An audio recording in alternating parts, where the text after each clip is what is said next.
What's up, y'all? It's your girl Cornelia back with another episode of Black News, a podcast where we break down current events, hot topics, and local stories involving Black people. Now let's get into it.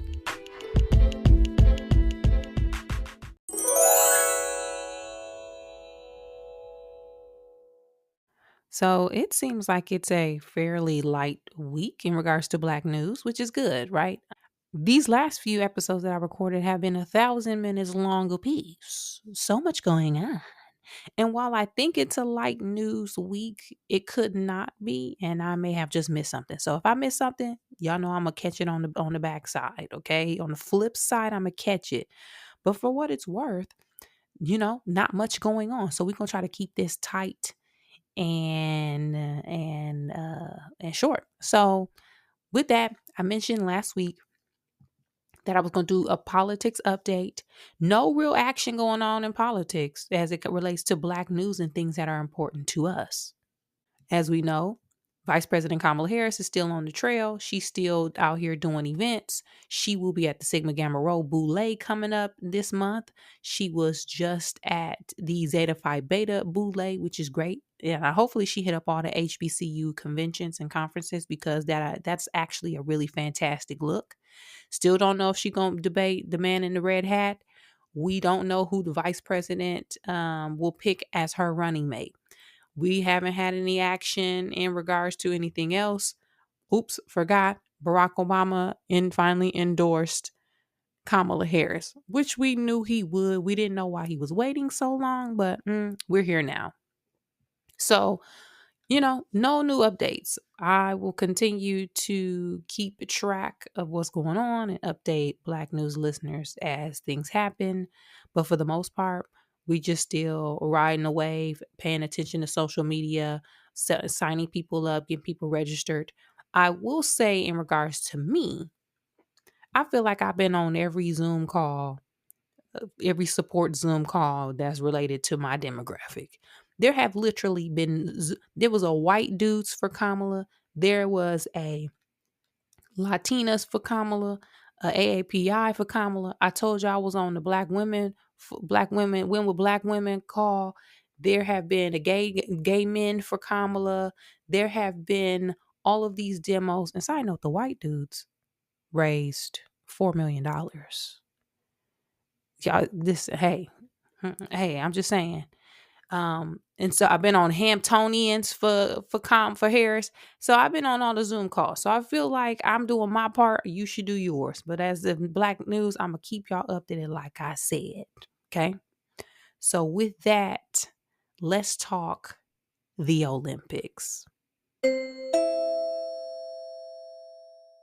So I feel like y'all know I'm kind of militant. Listen, I would be over here in a dashiki all day. I'd always say that I'm gonna be that lady who moved to like Ghana or somewhere in Africa on the continent and give me some starter dreadlocks. Be over there with starter locks, living in a house with only ceiling fans, no AC, walking around in one of them floor length kente cloth shirt dresses, reading books and wearing like handmade jewelry. I feel like that's going to be my future because I've always felt fairly militant. And I'm using the word fairly just to soften it up. But if you know, you know. But when it comes to the Olympics, yo, it be red, white, and blue, baby. I'm talking about, y'all ever watch the Miss USA or the Miss America pageant and they have the costume portion? And when it comes to the American contestants costume, it always be like the Statue of Liberty or something like gold plated and rhinestone. Like I'm that girl. When it comes to the Olympics, and like many people, I'm finding that a lot of us Black people feel the same way. Throughout the year, we're fighting for rights, we're vocal, we are talking about the things that can improve about this country. We, protesting and we out in the streets. We're doing all of the things. But child, when it comes to every 4 years, we be out here stars and stripes, put on Put on the Guns N' Roses, the heavy metal. I'm talking about red, white, and blue. So I have been locked in with the 2024 Olympics that are taking place in Paris.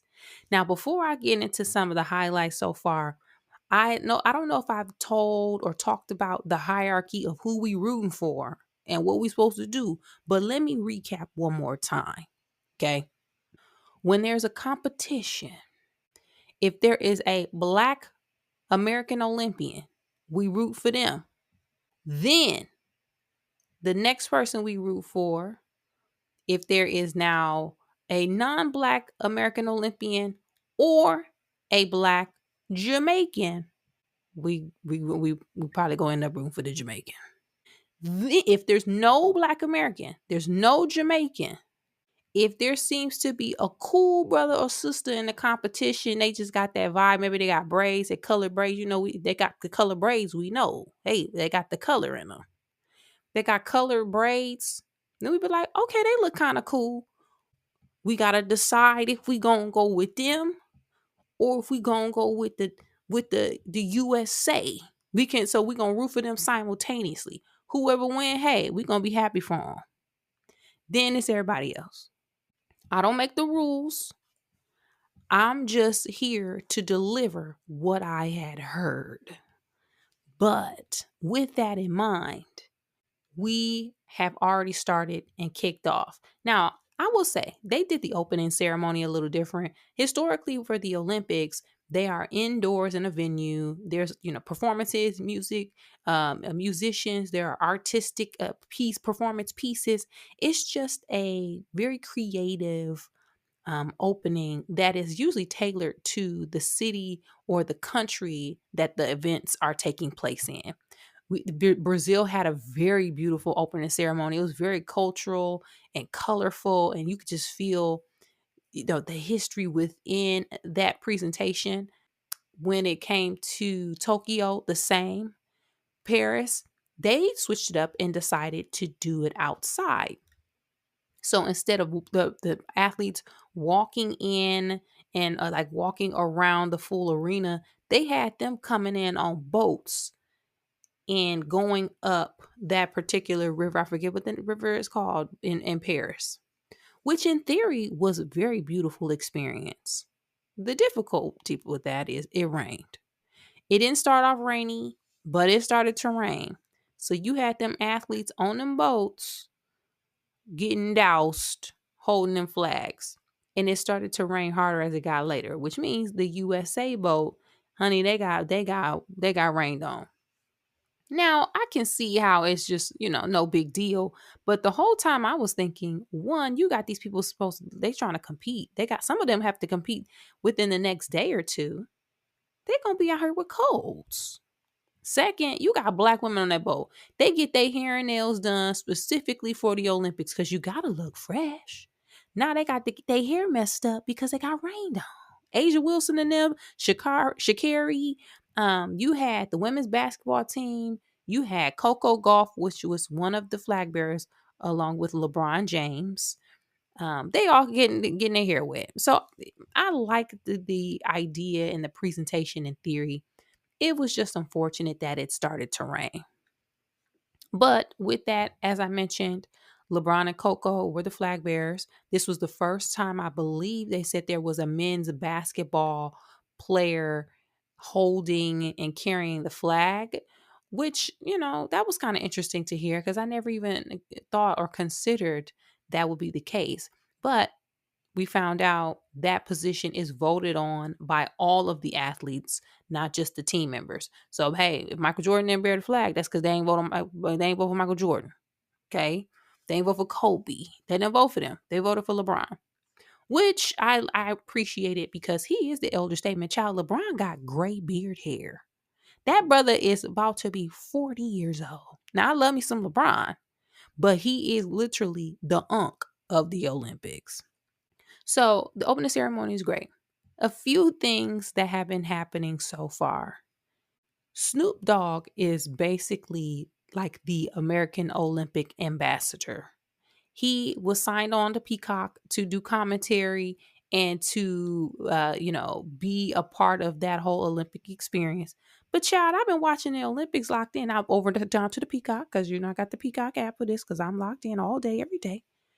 He be at everything. He was at the pool. Snoop was in the gymnastics arena. Snoop was down at the skateboarding arena.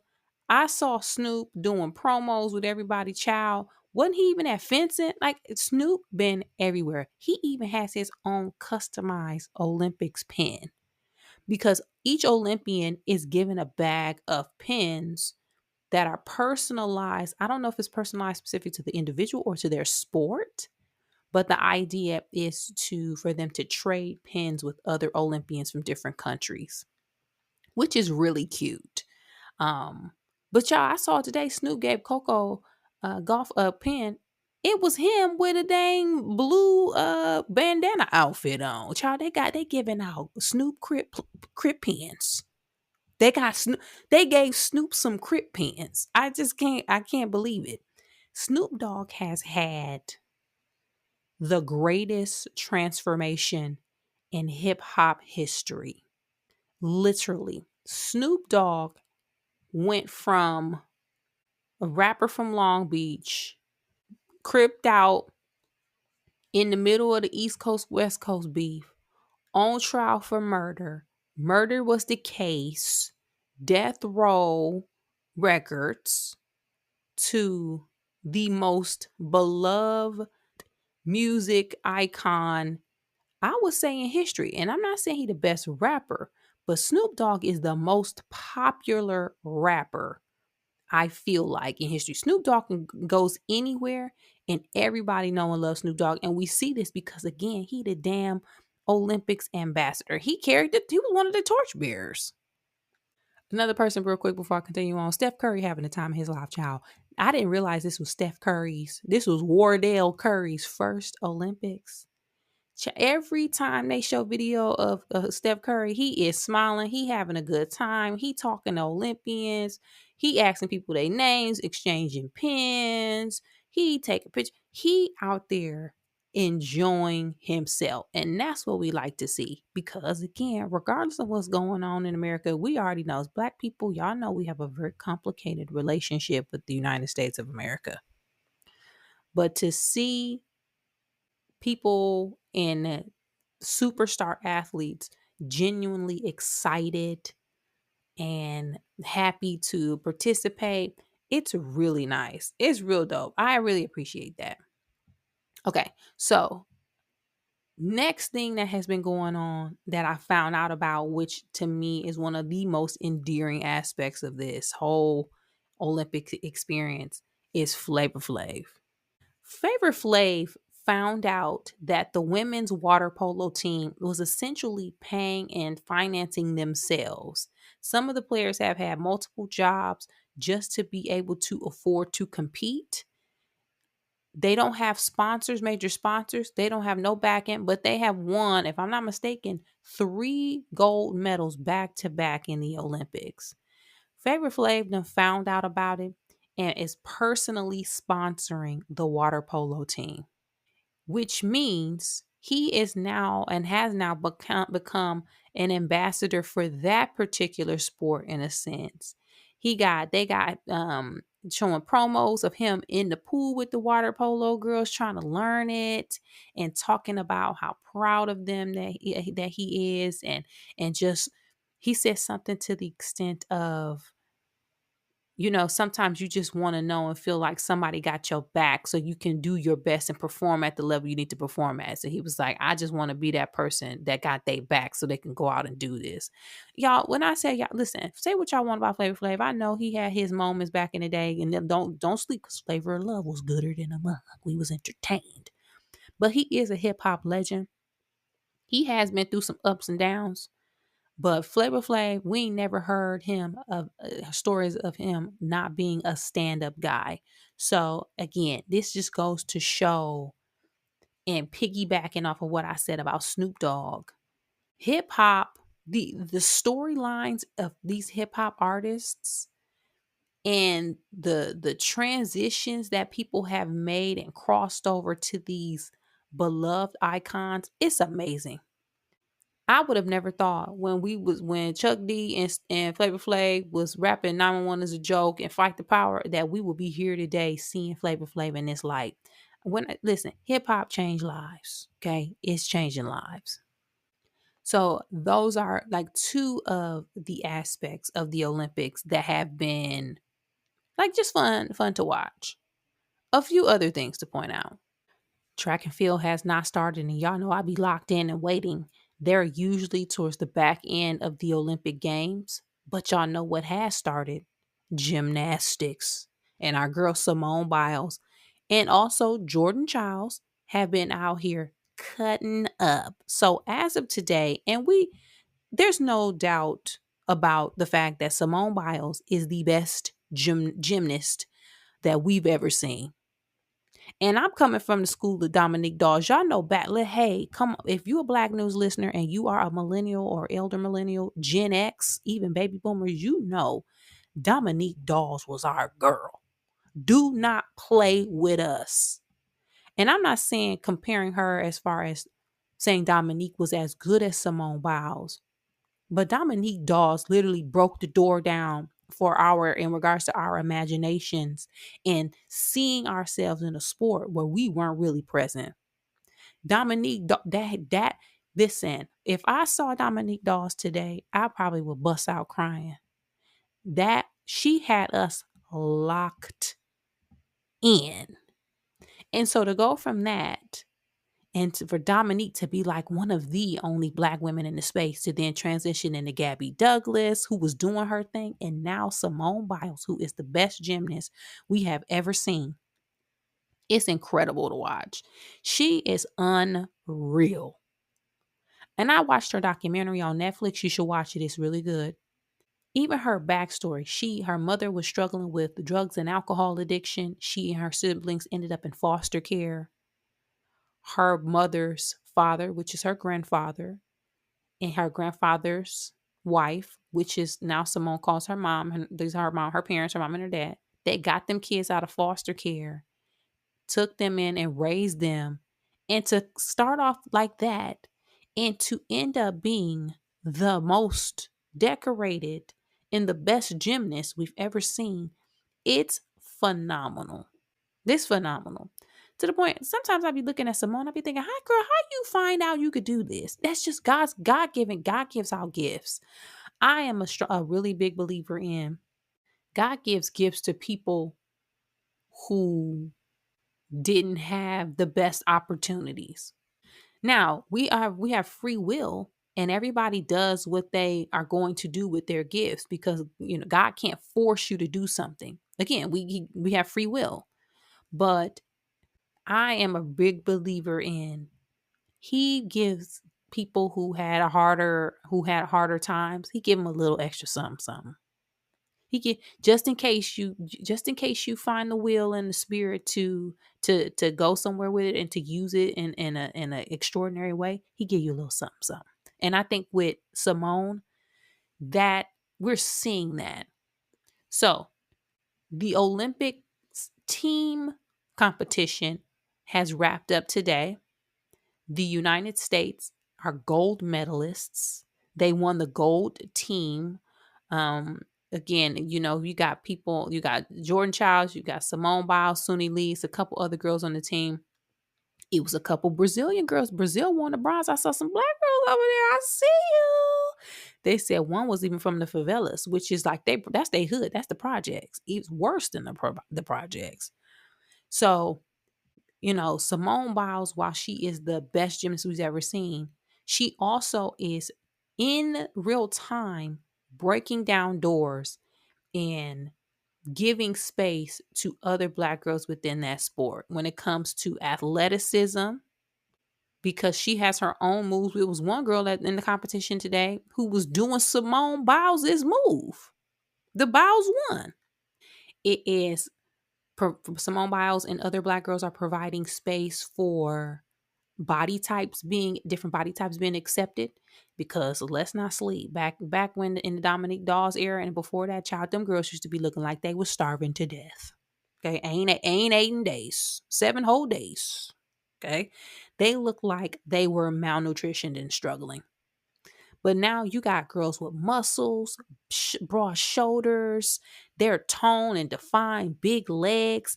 They look like Black girls who are in incredible shape, which again is really refreshing to see. It's also opening up the door for Simone's for gymnasts who are older than the ages that they should try to box you in back in the day. Back in the day, if you were 22 competing, they said you was an old woman. Simone Biles is 26 or 27 years old, still competing and still the best. So I really appreciate everything that she is doing and has done to change the sport. And I'm excited to see what happens once the Olympics wraps up, because at this point she could literally do anything. Yes, of course, she may not compete at that level, but hell, she lived the way she doing now. She could be 30 something years old, still out here kicking it. Hey, I'm not gonna limit that woman. But she could open. She has her own gym, I believe. The gym that her and Jordan train at, and some other young girls, that's hers. She can open up a string of gyms. She could be a coach. She can have her own brands. She can get her somebody said they want her to get her a Fenty deal. Like the opportunities are limitless for her, and I would love for her to take up a note from like the Serena Williams pathway to just open her up for everything that she is able to and can take part of and receive. There's still more gymnastics left. They have the individual competition coming up. I don't know which one Simone is going to be in, because you had to during the qualifiers, if I'm not mistaken, you had to qualify, get a certain score to be able to compete for the gold medal in floor, balance beam, uneven bars, and vault. But y'all, she gonna take one of them home. She gonna take all of this. And this is coming off the year she had in Tokyo, where she got the twisties and had to back out during the Olympic Games. So keep an eye on our good sis. She out here killing it. Other things that I've been seeing, child, they done put I forgot they put break dancing in the Olympics, y'all. And somebody was like, "Yeah, the black people about to be eating this up." Hate that. I don't want to be the one to tell you, but we don't be really breakdancing like people in these other countries. Now, if they would have put breakdancing in the Olympics back when Turbo and Ozone was in there, okay, when Shabba was up in here, rest in peace to Ozone, one of my heroes. If Turbo and Ozone would have been able to compete in Olympics, of course we taking it. Now, not so much. Okay, not so much. They're gonna be pop locking and dropping all up over the thing. Okay, they're gonna be doing the rerun and all the they're gonna have a cardboard. I want to go. Are they gonna have a cardboard on the ground when they be doing the little the turnstile? You know what I'm talking about? I'm gonna be locked in though. I also caught wind last night when I was watching the recap on Peacock. It was a black skateboarder who got the bronze medal. Child, I said, hold on, who is this young brother? I said, who is this young brother? His name is Nigel Houston. Up until the last run that he did, they had just a regular run and they had tricks. He was in first place, child. I had to go to bed before I went to bed because it was a replay. I Googled it. Child, he done ended up in third place. But either way, that brother was cutting up. Okay. Shout out to him. And there are also today a black woman won the silver medal in fencing. Y'all, she became the first black woman to win an Olympic fencing medal. 21 years old, from Queens, Lauren Scruggs. Look, y'all, we out here doing it, okay? Give me a flag outfit for the week, then I'm going to take it off right after. Overall, I'm going to be locked in. Some more things I'm looking forward to: men's basketball, women's basketball. I feel like with this men's basketball team, I had to ask my homeboy. I had to send him. I had to text him, "Hey, is they good?" Because I don't know nobody on an NBA like I used to. I only know the old men. I only know the ones that still left behind. Okay, the Chris Pauls, the LeBron Jameses. I know AD because he played for the Lakers. He always getting hurt. But these new ones, I know Steph. I know them. I don't know the young ones. but my homeboy said they pretty good. They gonna win. And if you know anything about me in Olympics and Olympic basketball, child, remember back when they was in Beijing with Kobe and them? Listen, I was waking up at 4 a.m. to watch them games. Them games was gooder than a mug. So I'm gonna be locked in again over down to the Peacock. Looking forward to that. Women's basketball, the same. I know they taking it. They done won 6 years in a row. And this is DT's last year playing in Olympics. So I'm going to be checking them out. And also, if I find out somebody's black on the team, I'm watching. I don't care what it is. It was a black girl on rugby. I watched a little bit of that. They won bronze. Shout out to them. First time the American women's rugby team won, I think like 100 years. It's been a long time. But you point me in the right direction. If y'all know there's some other black athletes within the Olympics this year that may be flying under the radar, please let me know. Okay, so we can support. What are you all looking forward to most with this Olympic season, if anything? And are you going to be like me, where just for this moment in time, you probably get you you're going to be out the house, screaming a little red, white, and blue with them little baby flags. Okay. Let me know. Hit me up. You know where to find me. I'm at Kennelia on social media.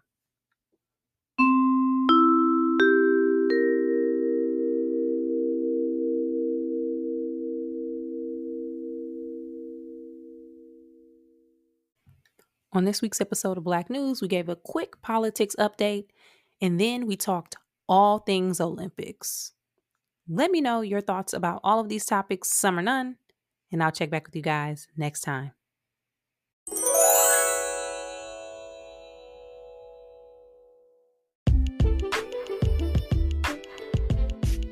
That's it for this week's episode of Black News, y'all.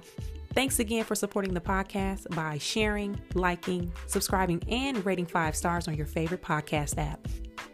To find more information about me, you can check me out at Kennelia on social media, as well as on my website, which is kennelia.com. And as always, thanks for supporting, and I'll be back next week with new topics and a new episode.